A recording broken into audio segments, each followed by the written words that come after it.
3 прекрасные дочери древнего царя, каждую ночь, превратившись в прекрасных птиц, тайком прилетали на одно чудесное озеро купаться. Однажды один весьма наблюдательный парень их подстерег и спрятал пару крыльев. Порезвившись, наигравшись, 2 старшие сестры превратились обратно в птиц и улетели домой. Младшая, не найдя своих крыльев, с ужасом поняла, что они похищены. И она взмолилась невидимому похитителю: «Если ты пожилой человек, стань мне тетей или дядей. Если моложе меня, стань мне сестричкой или братиком. А если мне ровня, то будь мне верной подругой или суженым». Сообразительный юноша выходит из укрытия, и они вместе идут к батюшке-царю.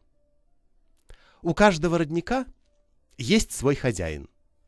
Родники содержались в чистоте и порядке, по прошествии определенного времени подвергаясь обряду очищения огнем.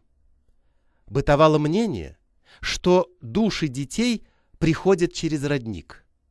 Поэтому молодуха на следующее утро после свадьбы шла к роднику.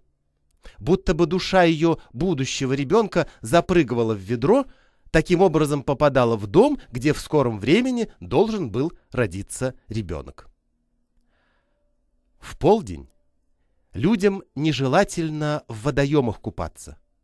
В это время купаются сами вудож. Нерадивых они могут утащить в омут. Их никто не должен видеть. А если кто ненароком увидит, то число вудож непременно увеличится за счет утопленников.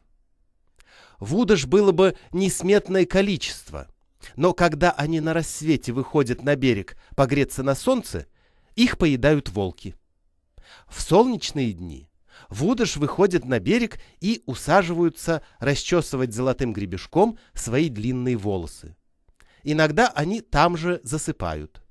Если надеть на них крест, то не могут обратно войти в воду. Что у них не попросишь, все дадут, лишь бы крест с шеи сняли.